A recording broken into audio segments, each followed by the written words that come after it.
Selamat petang, salam sejahtera. Ini satu pendedahan pengakuan daripada Rafizi Ramli yang paling kita setujui.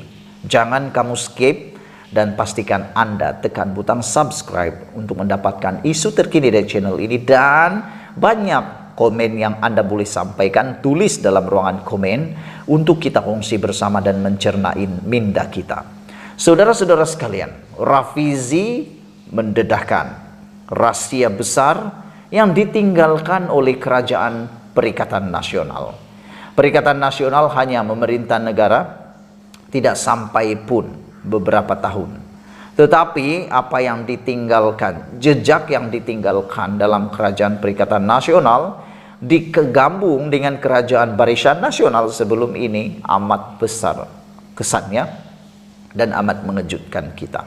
Manakan tidak, kita sekarang sudah ada hutang 1,5 triliun datang daripada warisan gagasan kerajaan terdahulu. Rafizi kata sebagai Menteri Keuangan, Menteri Ekonomi pada waktu ini, Rafizi sebagai Menteri Ekonomi pada waktu ini, beliau mengatakan bahwa kerajaan perpaduan yang ada sekarang ini boleh diibaratkan sebagai mewarisi rumah yang rusak, atap bocor yang telah ditebuk oleh orang-orang yang tak bertanggung jawab, yang tak punya kesabaran, yang tak punya hati perut untuk terus berkuasa. Itu sebabnya Rafizi kata, apa yang dimiliki, apa yang diwarisi oleh kerajaan perpaduan yang perlu diselesaikan, yang terpaksa diselesaikan oleh kerajaan perpaduan sekarang ini, ialah hasil daripada perkara yang telah rusak akibat rumah rusak, diwarisi daripada kerajaan-kerajaan terdahulu, dan atap yang bocor yang juga disebabkan oleh perbuatan khianat sebilangan pemimpin yang mahukan kuasa dengan segera. Timbalan Presiden PKR Rafizi Ramli menyifatkan kerajaan perpaduan mewarisi pentadbiran mempunyai banyak kerosakan serta perlu diperbetul. Rafizi yang juga Menteri Ekonomi memberi analogi bahawa kerajaan perpaduan seolah-olah mewarisi sebuah rumah yang mempunyai banyak kerosakan yang diakibatkan oleh penghuni sebelum ini. Tiang dimakan anai-anai, lantai berlubang dan rapuh, atap ada berlubang sebahagiannya. Sebelum itu atap berlubang kerana ditebuk, bil air dan bil api penghuni lama tak bayar sehingga kena potong, katanya dalam ucapan penggulungan Timbalan Presiden pada Kongres Nasional Khas PKR. Rafizi berkata keadaan itu mendatangkan cabaran berbeza dan baharu buat kerajaan perpaduan dalam hasrat untuk membantu rakyat menerusi dasar kerajaan yang mampan. Cabaran itu datang sekaligus dalam keadaan kedudukan dan capaian keuangan kita terhad. Maksudnya kita kena buat pilihan, kata Rafizi. Kalau kita warisi rumah sebegini, pada masa ini adalah kita nak bayar tunggakan bil supaya ada api atau elektrik dulu, atau besar kemungkinan kita perlu baiki tiang yang dimakan anai-anai, atau buat pilihan nak hidup dengan lantai atau atap berlubang, kata beliau. Beliau berkata bagaimanapun menerusi pelbagai program dan inisiatif kerajaan perpaduan yang mula membuahkan hasil, rakyat semakin dapat membezakan antara. Rafizi juga berkata, menerusi pelbagai program dan inisiatif kerajaan perpaduan yang mula membuahkan hasil, rakyat semakin dapat membezakan antara kerajaan sekarang dengan pembangkang yang hanya pandai mempertikaikan usaha kerajaan, memperbaiki kerosakan dilakukan pentadbiran sebelum ini. Sementara itu, Rafizi turut yakin Pakatan Harapan PH masih menerima tahap sokongan positif dalam kalangan pengundi Melayu, terutama anak muda, berdasarkan fakta dan data terkini yang disemaknya sendiri menerusi keputusan pilihan raya umum 15 lepas. Beliau berkata, sememangnya berlaku peralihan jumlah undi yang besar kepada Perikatan Nasional pada PRU 15. Namun ia cuma kawasan tertentu sahaja, bukannya di seluruh negara, kata Rafizi lagi. Tengok secara keseluruhan, terutamanya negeri yang menjadi kekuatan kita seperti Selangor, Negeri Sembilan dan Pulau Pinang, apabila kita bandingkan tahap sokongan pengundi Melayu 2022-2018 sebenarnya tidak ada perubahan besar, kata Rafizi. Sekian dulu untuk kali ini, ikuti terus ulasan selepas ini.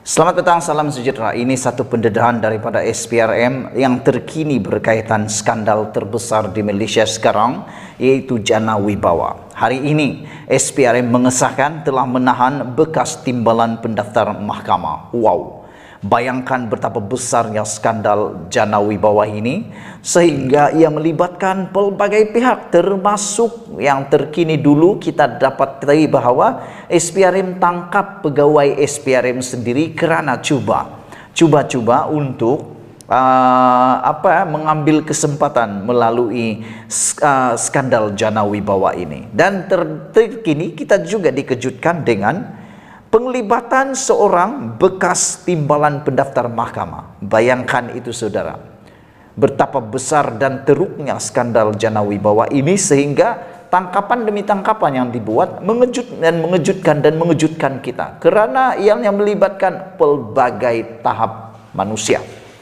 Yang terkini SPRM mengesahkan telah menahan bekas timbalan pendaftar mahkamah.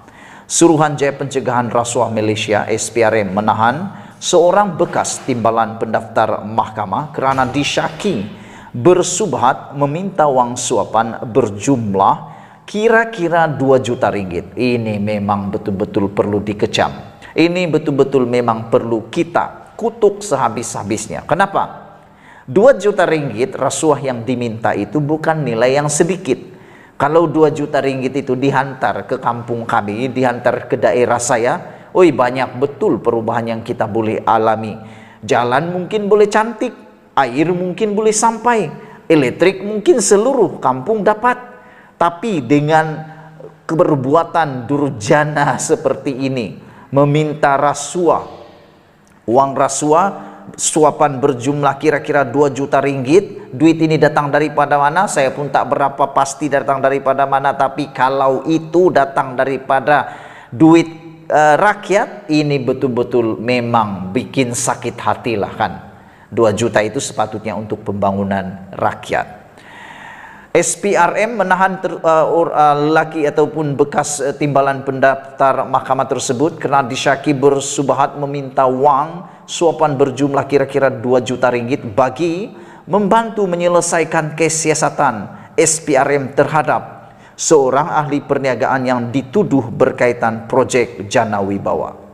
Takut pula ahli perniagaan ini kalau betul, takut juga rupa-rupanya didakwa. Takut juga pulanya rupa-rupanya untuk masuk penjara.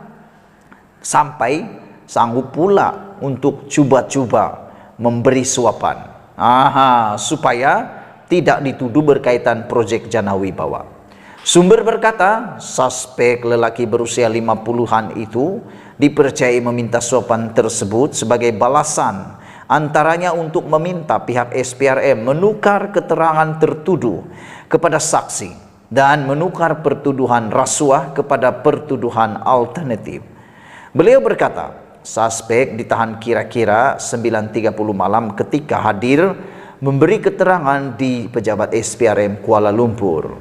Suspek pernah bertugas sebagai timbalan pendaftar mahkamah di Putrajaya sebelum bersara pada Disember 2021. Menurut sumber, Magistrate Irza Zulaika membenarkan individu tersebut direman 3 hari bermula hari kemarin sehingga Isnin ini, selepas pihak SPRM membuat permohonan tersebut di Mahkamah Magistrate pagi tadi. Sementara itu, pengarah SPRM Kuala Lumpur, Razaliah Abdul Rahman, ketika dihubungi mengesahkan penahanan tersebut dan kes disiasat di bawah Section 16 dalam kurungan E Akta SPRM 2009.